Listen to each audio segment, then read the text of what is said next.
नमस्कार, स्वागत है आपका द न्यूज़ लॉन्चर पर। मैं हूं अशोक वानखड़े, लेकर आया हूं आपका अपना कार्यक्रम द एक्स-रे। एक खबर है, 2 लोगों ने 160 सीट जीतने की गारंटी दी थी, शरद पवार। ये महाराष्ट्र की विधानसभा 2024 के रेफरेंस से बात कर रहे थे और जब उनका ये खबर मैंने सुनी, तो मैंने सोचा कि इसको तो एक्स-रे में देखना होगा। कौन 2 लोग थे? शरद पवार क्या कह रहे हैं? किस बारे में कह रहे हैं? और 160 सीटों का जुगाड़ क्या है? महाराष्ट्र विधानसभा चुनाव 2024 को लेकर एनसीपी शरद पवार, राष्ट्रवादी कांग्रेस शरद पवार, गुट के प्रमुख शरद पवार ने खुलासा किया कि दिल्ली में उनके पास 2 व्यक्ति आए थे, जिन्होंने विपक्षी दलों को 288 में से 160 जीतने का दावा किया था। महाराष्ट्र विधानसभा चुनाव 2024 को लेकर राष्ट्रवादी कांग्रेस पार्टी के प्रमुख ने शनिवार को सनसनीखेज दावा किया।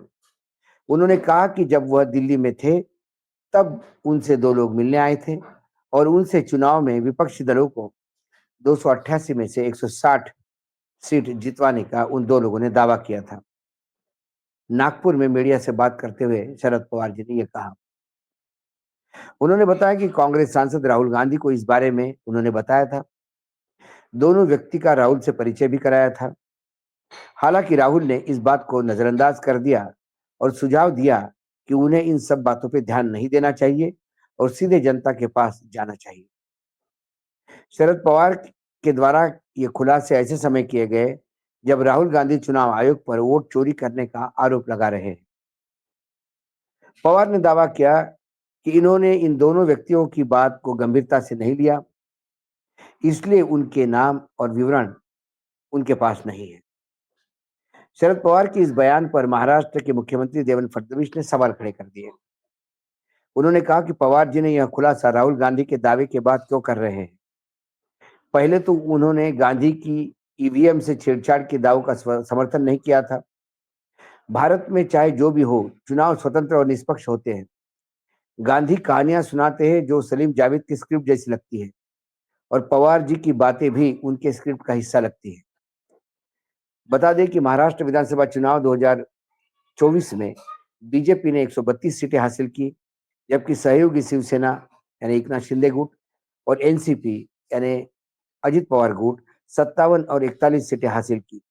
बीजेपी के इस चुनाव के बाद देवेंद्र फडणवीस मुख्यमंत्री बने थे। इसके पहले चंद महीने पहले जब लोकसभा चुनाव हुए थे, तो भाजपा को मात्र यहाँ से 9 सीटें मिली थी, कांग्रेस को 15। लेकिन पूरे कुनबे को, महायुति को, महाविकास आघाड़ी को या इंडिया गठबंधन को 40-45 सीटों पे समेटना पड़ा विधानसभा में।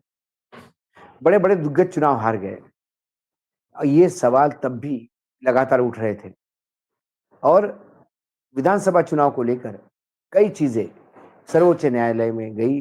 विधानसभा चुनाव को नतीजों को लेके चुनाव आयोग में भी कई बातें की। देवेंद्र फडणवीस एनडीए के उम्मीदवार है, थे मुख्यमंत्री पद के और मुख्यमंत्री बने। वो बार-बार कहते कि इस भारत में जितने भी चुनाव हुए वो स्वतंत्र और निष्पक्ष हुए। सवाल राहुल गांधी के उन कुछ चंद सवालों उसका है। यदि वो कहते हैं कि चुनाव आयोग निष्पक्ष रूप से बात करते हैं, तो क्या देवेंद्र फडणवीस ये बात कह रहे हैं कि उन्हीं के जिनको वो अपना बड़ा भाई, अपने गुरु मानते हैं, वो नितिन गडकरी मीडिया से झूठ बोल रहे थे? नितिन गडकरी ने राजदीप सरदेसाई से बात करते हुए लोकसभा चुनाव के 2024 की बात की और उन्होंने कहा कि मेरे अपने कॉन्स्टिट्यूंसी में 3.5 लाख मतदाता गायब किए गए और उनमें से बहुत सारे मेरे समर्थक थे, कुछ तो मेरे परिवार के सदस्य थे, जैसा मेरा भांजा। क्या चुनाव आयोग या मतदाता सूची पे लगाए गए इस प्रश्न चिन्ह पर देवेंद्र फडणवीस कहेंगे कि वो भी स्क्रिप्ट सलीम जावेद की है, जो नितिन गडकरी बोल रहे हैं? उसके बाद जो सबसे बड़ा सवाल उठ के आता है कि राहुल गांधी ने तो उस मतदाता सूची पर सवाल उठाए, जो मतदाता सूची पे मतदान हुआ। क्योंकि चुनाव आयोग सॉफ्ट कॉपी देता नहीं, हार्ड कॉपी देता है। और hard copy non machine readable देता है, वो भी कई जद्दोजहद के बाद। राहुल गांधी ने कोई बहुत बड़ा काम किया नहीं। राहुल गांधी ने जिस मतदाता सूची पर चुनाव हुए, उस मतदाता सूची को ही विश्लेषित किया, उसका डाटा एनालिसिस किया, और जब उन्हें पता पड़ा कि करीब-करीब बैंगलोर सेंट्रल जो सीट कांग्रेस जीतने के बिल्कुल कगार पे थी, वहाँ 32,000 से हार जाती है। सभी विधानसभा क्षेत्र में कांग्रेस या तो आगे है या बराबरी पे है। ऐसे में महादेवपुरा विधानसभा सीट ऐसी है, जहाँ 1 लाख से ज़्यादा के मतदान का डिफरेंस है बीजेपी और कांग्रेस में। बीजेपी 1 लाख से ज़्यादा की बढ़त लिए हुए है। जब उस कॉन्स्टिट्यूएंसी को उन्होंने ठीक से माइक्रो लेवल पे जाँच की, तो उसमें 1 लाख फर्जी मतदाता मिले। वो फर्जी मतदाता कैसे? उन्होंने मतदाताओं की लिस्ट, मतदाताओं के फोटोग्राफ, उसके साथ क्या फर्जीवाड़ा हुआ, ये सारी बातें विश्लेषित करके दी। उसका जवाब देने के बजाय आप सलीम जावेद की स्क्रिप्ट बोल रहे हैं। दूसरी तरफ चुनाव आयोग इसको पुरानी शराब नई बोतल में बोल रहे हैं, जबकि देवेंद्र फडणवीस का वक्तव्य और चुनाव आयोग का आरोप के खिलाफ दिया हुआ वक्तव्य, ये उनके लगातार पुराने वक्तव्यों की फोटोकॉपी है। सही मायने में पुरानी शराब नई बोतल में तो चुनाव आयोग का वक्तव्य और देवेंद्र फडणवीस का है। देवेंद्र फडणवीस पहले भी कह चुके हैं कि ये सलीम जावेद की स्क्रिप्ट है। सवाल सलीम जावेद की स्क्रिप्ट है तो कैसी है? क्या सलीम जावेद की स्क्रिप्ट रियल स्टोरी पे है, जो हकीकत है उस पे है क्या? ये भी देखना होगा। चुनाव आयोग बार-बार राहुल गांधी को कह रहा है कि आप एक एफिडेविट दे दीजिए। वो एफिडेविट क्या है? वो एफिडेविट मतदाता सूची में नाम जोड़ने या निकालने के लिए है। राहुल गांधी के सवालों का और उस एफिडेविट का कोई संबंध नहीं। लेकिन चुनाव आयोग पूरे देश में बताना चाहता है कि राहुल गांधी एफिडेविट देने में डर रहे हैं। एफिडेविट का फॉर्मेट चुनाव आयोग क्यों दे? राहुल गांधी अपने हिसाब से एफिडेविट देंगे कि जो उन्होंने बोला वो सत्य है। लेकिन चुनाव आयोग का यदि फॉर्मेट देखेंगे एफिडेविट का, आपको हंसी आ जाएगी कि चुनाव आयोग ये एफिडेविट राहुल गांधी से क्यों मांग रहे हैं कि वो अपना मतदाता सूची में नाम जोड़ना चाहते हैं या घटाना चाहते हैं। इसके लिए वो एफिडेविट है। जो 2 लोग आए थे शरद पवार के पास और बोल रहे थे कि 160 सीटें हम लाएंगे, क्या इसका मतलब चुनाव हैक हो सकते हैं? क्या उनको पता था कि चुनाव कैसे हैक हो जाएंगे? क्या यही लोग फिर बीजेपी के पास गए, जिसकी सेवाएं बीजेपी ने ली? कई सवाल उठते हैं, क्योंकि अब चुनाव आयोग सवालों के घेरे में है, खासकर कर्नाटक के बाद। कर्नाटक का वो जो घर था, जहां 80 लोग एक सिंगल रूम में रहने का दावा किया गया था, वहां कई चैनल के लोग पहुंच गए। तो वहां वर्तमान में जो लोग रह रहे हैं, 3 लोग हैं, वो मतदाता सूची में नाम भी नहीं है उनका। उन्होंने कहा हम तो यहाँ किराएदार हैं। अब रेड दिए घर मालिक, उनको पूछिए कि 80 लोग कहाँ से आए।